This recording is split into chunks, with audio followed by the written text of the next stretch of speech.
Months ahead could amount to the most difficult in the public health history of this nation. That makes our collective action in the coming weeks all the more important. What can we do to support our healthcare systems?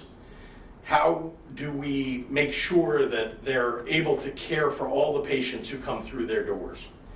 Not just the current surge of COVID-19 patients, but also severe flu cases, car crash survivors, those suffering from heart attacks or strokes.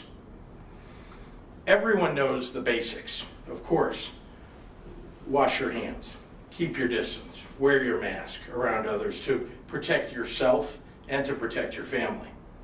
And right now that includes working extra hard to stay home as much as we can to bring down rates of transmission in our communities. Getting your flu shot will also help more people out of the hospital, easing the burden on our healthcare workers. One very important thing that you can do to help others right now is to donate blood. It has no effect on your immune system to do so, and hospitals need blood right now more than ever. It's normally difficult to get blood donations around the holidays, but the pandemic has made it even harder to maintain an adequate blood supply. On top of COVID patients, there are still patients in need of transfusions all across the hospital, including those who need surgery, are undergoing cancer treatments, have chronic conditions such as sickle cell, or for those who experience accidents or trauma. Additionally, many of our blood donation centers, including the Red Cross, are collecting convalescent plasma from people who are healthy and were fully recovered from COVID-19, as their antibodies may help patients who are actively fighting the virus. Research into plasma as a treatment for COVID-19 is ongoing, but since this is a new virus, the more information we have to study, the quicker we can find meaningful answers about its effectiveness. In other words, the more people who have recovered from COVID-19 who donate their antibodies, the better our ability to save lives. Across the state, our blood donation centers and our hospitals are making loud and clear their need for more assistance during this holiday season. So I'm very glad today to be joined by someone who has made a career in this work, making it possible for countless lives to be saved, all because someone took the time out of their day to give back by giving blood. And so I'd like to introduce the CEO of the Red Cross Illinois region, Selena Roldan. Selena?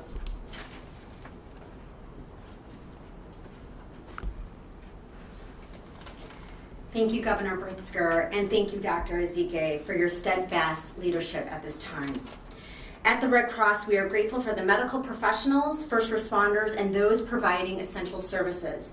This includes the dedicated phlebotomists and individuals who collect life-saving blood each day. Every 2 seconds, someone in the United States needs blood. The COVID-19 pandemic does not change the Red Cross mission. During this holiday season, as the weather gets colder and people shelter in place, the Red Cross must continue to hold blood drives across Illinois and supply hospital partners with life-saving blood.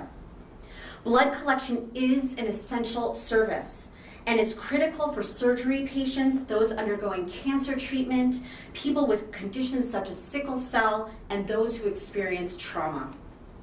The Red Cross staff trained staff follows thorough safety protocols and guidance from the CDC and public health authorities, and have in place safety precautions such as social distancing, temperature checks, wearing masks, and enhanced cleaning guidelines. Healthy individuals are needed to schedule an appointment to donate life-saving blood, and organizations and businesses are still needed to host blood drives. If you are fully recovered from COVID-19, your donation is also needed. You are needed to donate your plasma to help patients currently battling the virus. Convalescent plasma is a type of blood donation collected from those who have recovered from COVID-19 and has antibodies that may help patients actively fighting the virus. As part of this effort, the Red Cross is also testing every blood donation for the presence of COVID-19 antibodies, and those donations may also now be processed into a convalescent plasma product to help patients battling this virus. We are asking everyone that is feeling healthy and well to please make an appointment to donate. Appointments ensure social distancing and limit walk-in donors. Blood donations will be needed in the days, weeks, and months to come.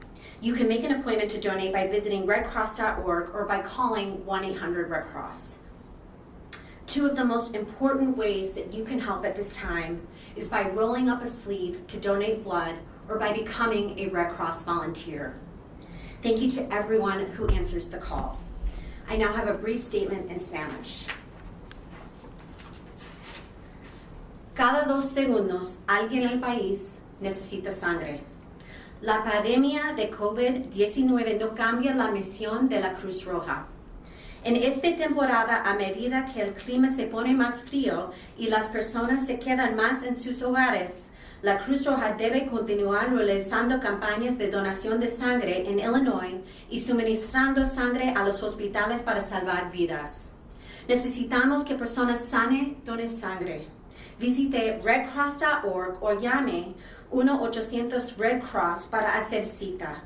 Necesitamos el apoyo de organizaciones para realizar campañas de donación de sangre.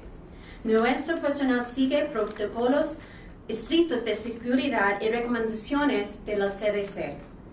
En la Cruz Roja estamos recolectando plasma de personas que se han recuperado de COVID-19 para ayudar a los pacientes que luchan contra este virus. Además, estamos haciendo pruebas de las donaciones de sangre para detectar la presencia de anticuerpos de COVID-19. Gracias por su apoyo. Now I would like to introduce Dr. Ngozi Ezike, who will make her remarks.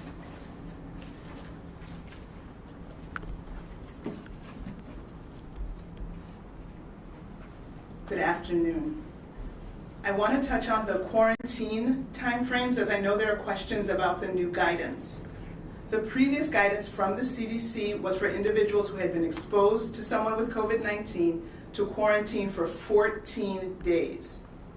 However, in further study and extensive modeling by CDC and other academic institutions, the CDC has now reduced that to 10 days as long as the individual does not have any symptoms at all. This does not mean that the person can't develop symptoms on day 12 or 13, but we know from looking at all the data that the risk of that happening is between 1 and 10%. Alternatively, a person can discontinue quarantine at 7 days if they have no symptoms and they have a negative test in the preceding 48 hours. So if you are a close contact of someone with COVID and on day 5 you get tested and that test comes back negative on day 7 or day 8, you can end your quarantine at that time. You still have to quarantine between the time you took the test and when you get that negative result. Remember, you must have no symptoms whatsoever. Again, the hope is that by reducing the amount of time in quarantine, it'll be easier for people to take this critical action without the additional economic hardship of not being able to work for so long. And better adherence to these quarantine guidances can help reduce stress on communities by decreasing the number of new infections. For today, we are reporting 10,959 new individuals with COVID-19 for a total of 759,562 total people in Illinois who have been diagnosed with COVID-19. In the last 24 hours, we have received reported IDPH of 192 additional lives lost for a total of 12,830 lives lost here in Illinois. Overnight, 5,653 individuals were in the hospital with COVID-19, and of those, 1,170 were in the intensive care unit, and 693 were on ventilators. In the last 24 hours, 106,778 tests were reported for a total of 10.8 million tests since the beginning of this pandemic.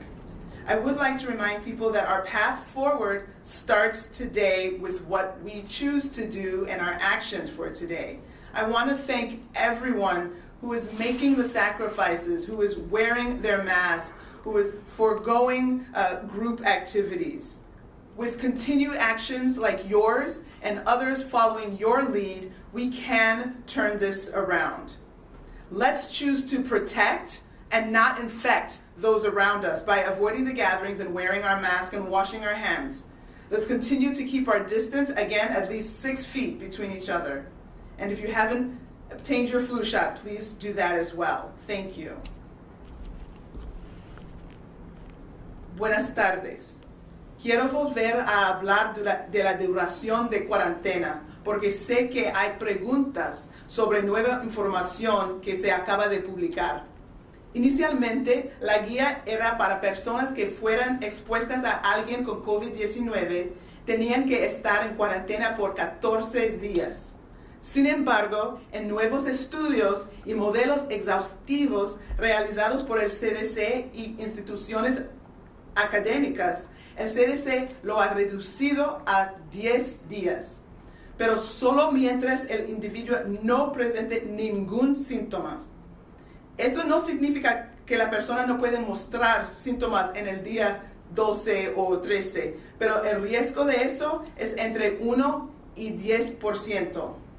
Alternativamente, una persona puede suspender la cuarentena después de 7 días si no presenta síntomas y ha resultado negativo en las 48 horas anteriores. Por lo tanto, si ustedes en contacto cercano con alguien con COVID-19 y el día 5 de esa cuarentena se hace la prueba y esa prueba es negativo, puede finalizar su cuarentena después de 7 días. Sin embargo, si no tiene los resultados de la prueba para el día 7, deberá permanecer en cuarentena hasta que reciba los resultados negativos de la prueba, o hasta el día 10, lo que sea más corto. Recuerde, no debe tener ningún síntoma en ninguna de las situaciones. La esperanza es que al reducir la cantidad de tiempo de cuarentena, será más fácil para las personas tomar esa acción crítica sin las dificultades económicas de no poder trabajar. Una mejor adherencia a las pautas de cuarentena puede ayudar a reducir el estrés en las comunidades al disminuir el número de nuevas infecciones. Hoy informamos 10.959 nuevas infecciones por COVID-19 para un total de más de 759.000 casos en Illinois. Desafortunadamente, esto incluye 192 vidas perdidas para un total de más de 12.800 muertes aquí en Illinois. Desde anoche, 5.653 personas estaban en el hospital con COVID-19 y de ellos 1.170 pacientes estaban en la unidad de cuidados intensivos y 693 personas están en ventiladores. En las últimas 24 horas se han reportado más de 106.000 pruebas para un total de más de 10.8 millones de pruebas aquí en Illinois. Me gustaría recordar a la gente que nuestro camino a seguir adelante comienza con lo que hacemos hoy. Gracias a todos que han hecho todas las mitigaciones. Tenemos que dar eso y continúa, pero lo tenemos que hacer todo juntos porque solos no podemos. Muchísimas gracias para su apoyo, and with that I'll turn it back over to Governor Pritzker. Thank you very much. Happy to take questions from members of the media. Governor, could you first of all talk about one of the big issues of the day, this hotel up in Northbrook? As you're aware, there was the big wedding up there, 150, 200 people. Can you give us, first of all, your reaction to that and tell us what kind of actions the state might take in response to that to deal with this? Well, first of all, I'm deeply concerned for the people who attended that wedding. I understand that people were in very close proximity from one another. I understand that those people will go home or back into their communities and may in fact have infected other people. And this is very concerning to all of us. At a moment when we have rampant COVID-19 throughout Illinois, community spread, here we have people who are in a concentrated fashion have the ability now to go spread it to everywhere that they return to. So I'm deeply worried for them and for the communities that they return to, for their families and so on. I hope that each of them will isolate and get a test. Now, as far as what should happen, what we've done, we contacted the Cook County Health Department and other authorities in Cook County, as well as the city of Chicago. And we've made sure that they're following up on this. It is their local enforcement that is very important to us, and they are indeed doing just that. I saw in the latest news story that Cook County is now following up with potential legal action, law enforcement action. So we'll have to see what follows here, but I certainly want to encourage them to do that. We've put in place the rules and regulations for them to follow up on this. But this has got the fact that we were told that this wedding was planned long before Tier 3, and then even when you put Tier 3 in, they decided to go forward with right. it. The fact that they're flaunting it like this, I mean, it's got to be... It's very irresponsible, and it's also irresponsible of the hotel to host an event like that. They, too, have breached the rules, and they should be held responsible. Ohio, Massachusetts, California, Illinois all stopped indoor dining. When we're done with Tier 3 mitigation, maybe going back to Tier 2, which will happen hopefully someday, have you thought about reopening the schools first rather than the restaurants and bars? Amy, I know that you keep reporting that somehow we've closed schools. I have not closed schools. So that's just that's a fallacy. I know it's up to superintendents. It is, and all across the state, parents, teachers, local school councils have made decisions for themselves based in part upon how rampant the virus is in their county, in their area, based in part on how rampant it is among the people who attend that school or their families. And I think for the most part, school superintendents, the school councils, parents, faculty, et cetera, have been responsible about that. We have many people who are learning from home because that's what their communities felt was right to do. We also have many people who are in hybrid situations, which for some works very well. And then there's a smaller portion that are going to school every single day, because that's what they've deemed to be safe. But we're not keeping people from having school. Last 2 days in Illinois have been the 2 deadliest days during this pandemic.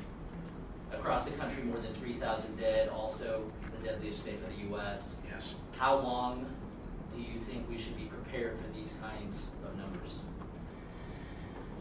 Look, Eric, I don't know, but I can tell you that it is devastating. It's just devastating for the country. It's devastating for the state of Illinois, for all of us who are very focused on trying to save people's lives. I can tell you that we're trying to do everything that we can at the front end of the process. Remember, by the time you hear of somebody having died, they got infected weeks earlier. Some of those, of the people who passed away, they probably went to the hospital at some point. Then they became an ICU patient. Some of them went on ventilators. It's just, I look at it and I say, how can people not follow the mitigations, watching the number of people who are passing away, not just in the state of Illinois, but the thousands nowadays across the United States. I just hope that people are heeding the mitigations that we're asking them to follow, because that ultimately is going to bring that death count down. You saw it. Just go back to the numbers back in April when the numbers were increasing. We hit a peak in about the 6th of May, roughly that. And then you saw the case numbers coming down. Then you saw the hospitalizations coming down. Then the ICUs, and then deaths. Deaths are the last thing to come down. Unfortunately, just they lag all the other statistics. So Look, I don't know if there's any other thing that should be more powerful in people's minds about why they ought to follow the mitigations and stay home right now than the number of people who are passing away. An age group on the numbers that have died, I mean, those are huge numbers, 216 yesterday, 192, which Eric said. Yeah. Do you, are these mostly nursing home patients? Is there an age group breakdown? Do you have yet? Or They're is all that on the your press website? releases that are posted every day. Yeah, every day's Anyone else press have release questions? shows you the age, whether they're in their 60s, 70s, or 40s, and so on, and what county they came from. I don't happen to know that right here, but we'll be happy to provide you that press release so you can.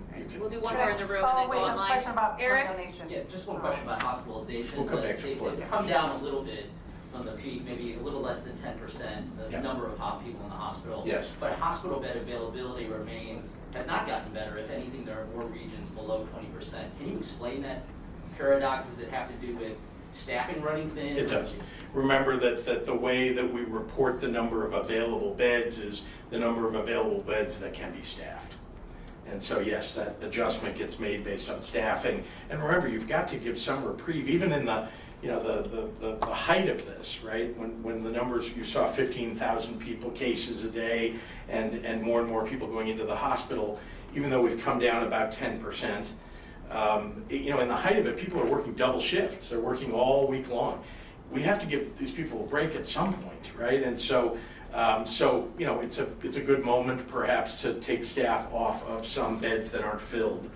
And so that's probably what you're seeing in terms of the adjustment of the number of available beds. I don't want to say we have a lot of beds available. I mean, we have beds, but people should not see that as some sort of invitation that we should, reduce mitigations and therefore fill up all the beds because, gee, there's a vacancy somehow. I don't want people to look at it that way. It's not true. I mean, the fact is that we have to bring down the hospitalizations overall because we don't have the staffing. If we do hit that height and hit sort of the full capacity, right now, there isn't any staff really to pull from other states or anywhere else. All right, Wall Street Journal and New York Times are both reporting that 106 of 7,000 blood donations that were collected by the American Red Cross last year, December of 2019, came back positive for the COVID antibodies, which means it's been around here longer than we suspect. So when people donate blood, and I know a lot of people do want to donate blood, is their blood work going to be checked for antibodies? So I don't want to put you on the spot, but I just... Sure. So yes, we are testing all blood at this point for, so if you come in and you donate blood, your blood will be tested for COVID antibodies. Well, that's great. All right, we've got to go online for questions. Dean Olson at the SJR. How is the state trying to combat the notion that the state is taking away personal freedoms with the mask mandates? I'm surprised by the question just because this has now been around for quite some time, and I hope people understand that people may have the notion that we're taking their freedoms away, but the reality is there are laws on the books that in the course of a disaster, an emergency in this state, that the job of our government is to step in to try to reduce the disaster, to try to save as many lives as we possibly can. We've limited the kinds of mitigations that we've put in to the things that will actually have an effect on the virus, or at least on the number of people who will get sick from the virus. And we've even adjusted them over time to make sure that we're taking into account that certain things we've learned over the last 9 months would tell us that you can keep certain kinds of retail open at a certain capacity, and that they're unlikely, or it's less likely, lower risk that people will get the virus from that situation. So look, it's science and facts. And I hope that when we put the science and facts out there, and we have throughout this, you've seen the doctors standing here, you've seen the studies that we've put out, you can read for yourself online or otherwise why those mitigations have been put in place. And there are people who don't want to believe them and want to say that we're taking their freedoms away, but that's not at all what we're doing. Jake Griffin at the Daily Herald. Can Dr. Ezike describe children's ability to be inoculated with the current vaccines in the pipeline? Are these vaccines safe for children? And also, where do people over 65 not living in care facilities fit in the vaccination schedule? might have to remind me of some of the pieces. Regarding children, as of this time, we don't know that this will be approved for people under the age of 18. I think the majority of the people in the trials were over 18. There are special rules in terms of medical studies and enrolling kids. That's a special protected class, if you will. I did remember in trying to absorb all of the information, I did recall that after they had gotten the requisite number of individuals over 18, I did remember, and I don't know if it's Pfizer for sure, I remember someone being able to go and get some older teenagers that may have been enrolled. So I don't know if there was enough information from those participants that of course would have had to have an adult guardian consent. I don't know if there's enough information from that for them to lower the age at which this can be given to under 18. We will find out as the FDA rolls out their recommendations. We will get to know more about who it can be given to, from the lower age limit to is there an upper age limit. So those are pieces of information still yet to be finalized. Where do people over 65 not living in care facilities fit into the vaccination schedule? So you could probably explain ASAP. Yeah. So in terms of the guidance, in terms of the prioritization scheme, for sure the top priority, and again, everyone needs to get vaccinated. So if we have only 10% of the population vaccinated, we are not going to get where we need to go. But in terms of who should get it first, there have been careful thought, including, as the governor has mentioned, ethicists, scientists looking at the data, modeling, trying to see what happens when you immunize this group versus that group. We do know that the first group will be long-term care residents and hospital-related workers. Both of those groups are the #1 group to be immunized. Following that, we are waiting to get final word, but what we think is going to come out is that you're going to have people over 65, people with multiple serious comorbid conditions that we know the virus preys upon, and people who form the critical infrastructure of our society that allow us to continue to live our life as we know it, that help us to have food in the grocery stores, that make sure that sanitation is picked up. All of those will also be in that next tier, and if it's going to be that first group, 1A, and then a 1B or a 1C, or if all of that will be in 1B. We're waiting for those final recommendations, but those will be the next people in the next tier. Brian Boyles at Health News Illinois. Have we started to see any impact from the antibody treatments received from the federal government for hospitals strained by the high volume of COVID-19 patients? Do you know how many treatments the state has received so far? Great. So we have had weekly shipments, and so this is another great thing, and I thank you for asking this question because it's really important that we get this word out. The monoclonal antibody infusions, these are for individuals who have tested positive for COVID and are in a high-risk category, which we think they could have a bad course. Again, these are people over the age of 65 or even in their 50s, but they have these high-risk conditions. Again, heart disease, a lung disease, kidney disease, obesity. So we have people that we know are high risk, and so infusing them with these antibodies, and there are 2 products that are out, one by Eli Lilly and another one by Regeneron. Regeneron is the one made famous by our president, and then the Eli Lilly product, the bamlanivimab, came out first. So these 2 products work similarly, have the same indications in terms of these high-risk individuals who can get it. You actually can give it to certain pediatric patients that meet certain criteria, that they fall in high risk, that they have sickle cell,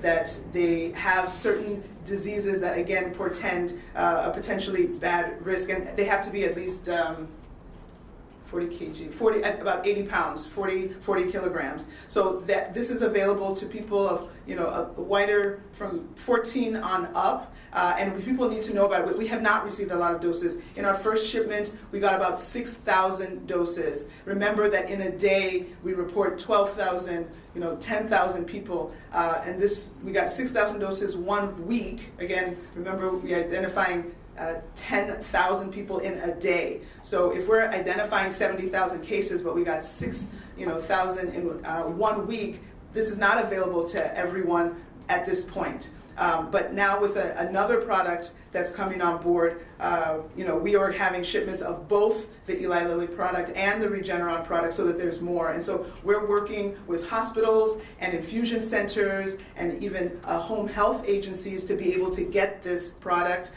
to individuals who would be at risk, and including our nursing home populations, again, trying to avoid people even going into the hospital. This is supposed to help have a much milder course.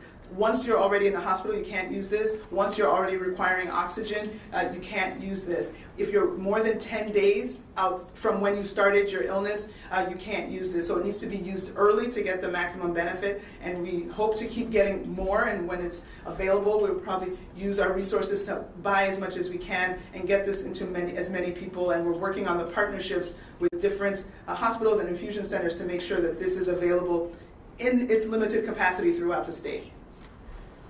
Dean Olson at the SGR, I messed up his question and forgot the second half of it. How is the state altering its messaging campaign on masks, social distancing, travel, and gatherings as end of the year holidays approach in light of the fact that so many people disregarded this advice in the days before, during, and after Thanksgiving? Well, we're making sure that we're getting, particularly as we approach the rest of the holidays of December, trying to get it out even kind of wider and deeper. It's not that people necessarily saw it and specifically ignored it. I think there are people who, who may not have realized what it is that they were portending for the state and for themselves when they went to a Thanksgiving gathering that they had been hoping to go to. I do think that people are making different plans for their Christmas holiday or for Hanukkah or other celebratory holidays. And so I'm very hopeful anyway that we can divert people from having large family gatherings so that we don't have yet a third surge on top of this potential second surge. Jamie Monks at the Tribune. How will the state prioritize incarcerated people in the vaccine distribution, and how will Illinois secure its vaccine to make sure it goes to the people on the priority list without being diverted? What was that second part of it? Sorry. How will Illinois secure its vaccine to make sure it goes to the people on the priority list without being diverted? Diverted. Huh. Well, let's start with we're waiting for ACIP to do the rest of its work on the other populations beyond those that will be served by the early delivery of vaccines. We're getting, as you have heard, 109,000. That's the latest number that will arrive perhaps between the 13th and the 19th of December. And then there will be hundreds of thousands of others that might come, assuming that there's approval of both of those vaccines, Pfizer and Moderna, before the end of the year. And that still won't cover all of the people who are in phase 1A, as it's been referred to, and as Dr. Ezike referred to it. We obviously, at some point, we want to make sure that the congregate settings, even people who are in prison, who are actually held in very close quarters, we want to make sure that they get vaccinated too, and of course the folks who work in our prisons as well. But we're going to listen to the CDC and ACIP as we make decisions about that. We got a lot of different vaccine ones, so I'm just going to put Andy and the Tribune had another question together. Sources are telling Peoria will serve as a distribution hub. Can you confirm this? And why was Peoria chosen as that site? And what are you doing to protect the vaccine and make sure that it's secure? Yeah, and I know that was the other part of the question before. Let's start with the SNS. We're simply bringing the vials of the vaccine that get delivered to Illinois to our strategic national stockpile in Illinois. That's just what you do when you receive, whether it's PPE for distribution across the state or any other item. This is obviously a very important one, as PPE was early on in this, and it still is. And so that's what the strategic national stockpile is intended to be for. In terms of securing it, I'm not going to talk about what the security plans are here at a press conference or at any press conference, but suffice to say that there are plans for security, and obviously the Emergency Management Agency, led by General Alicia Tate-Nadeau, working together with state police and other authorities, will make sure that that the vaccines get to where they're supposed to get to.